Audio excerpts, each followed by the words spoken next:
Hello friends. मेरा नाम आर्यन है। मेरी उम्र अभी 20 साल है। मैं इंदौर शहर से हूँ।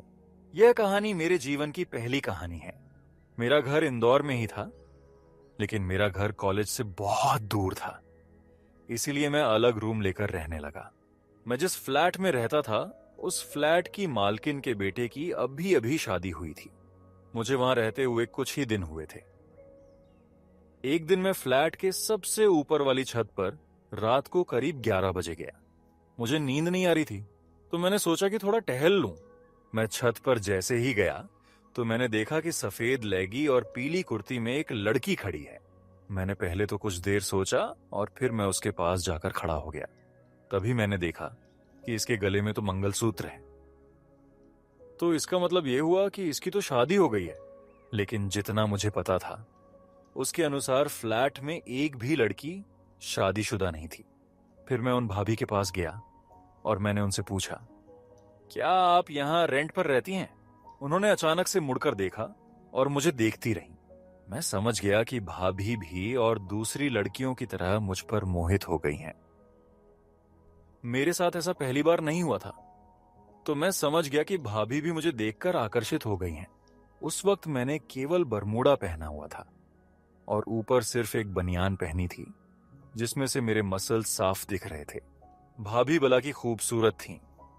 उनका फिगर 32, 28, 24 का था। रंग एकदम दूध जैसा था। तो दोस्तों, हुआ यूं कि भाभी मुझे एक तक देखने के बाद बोली, आप कौन? मैंने बताया कि मैं यहीं नीचे सेकंड फ्लोर पर रहता हूं। वे कुछ नहीं बोली। मैंने पूछा, आप कौन? तो उन्होंने बताया कि मेरी अभी अभी शादी हुई है और मैं यहाँ की बहू हूँ। मैंने कहा, ओह अच्छा, सॉरी, मुझे लगा कि आप रेंट से रहने आई हैं। भाभी जरा नखरे वाले अंदाज में बोली। हर किसी को बिना सोचे समझे जज नहीं करना चाहिए। तो मैं बोला, सॉरी, वह तो बस आप फोन पर बात कर रही थी और आप फोन पर बात करने के बाद अचानक एकदम उदास हो गई थी, इसीलिए पूछा। भाभी बोली। थैंक यू, लेकिन मैं बताना जरूरी नहीं समझती।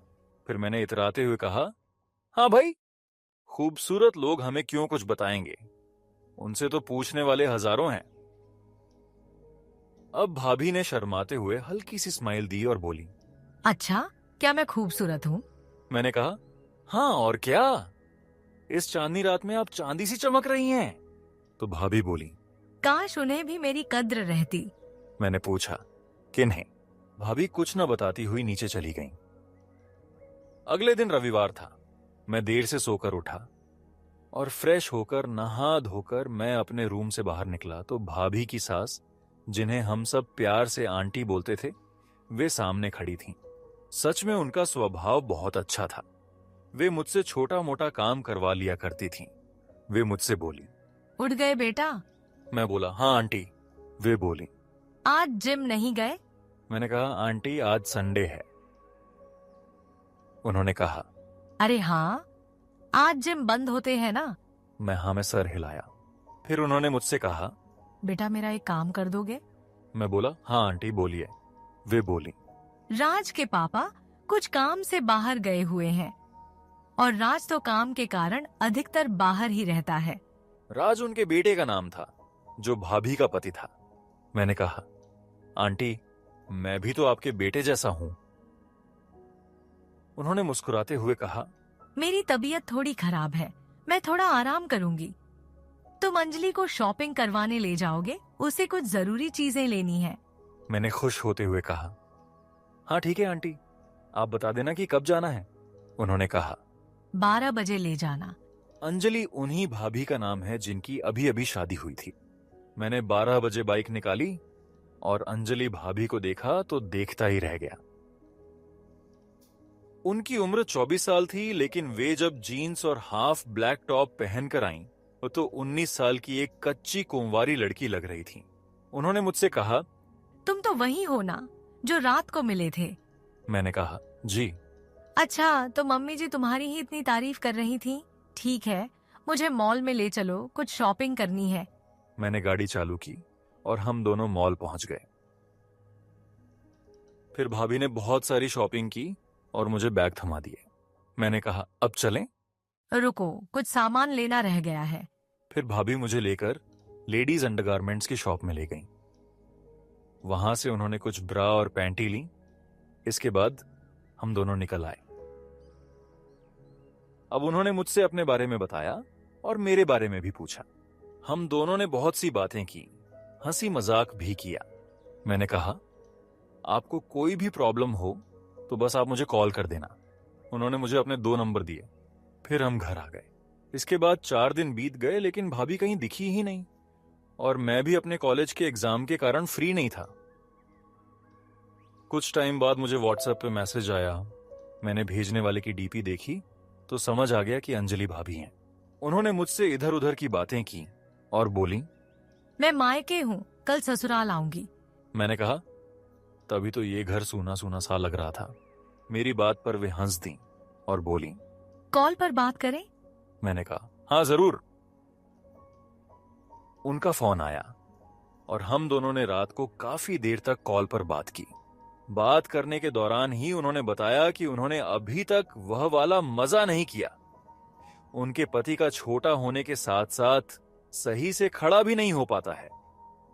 सुहाग रात वाले दिन भी वह थक कर सो गया था और काम के कारण अगले दिन वह 1 महीने के लिए बाहर निकल गया था।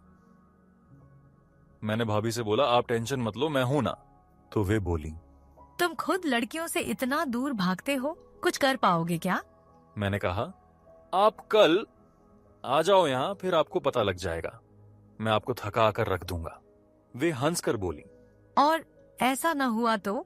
मैंने कहा, तो जो सजा मिलेगी उस सजा को स्वीकार कर लूंगा।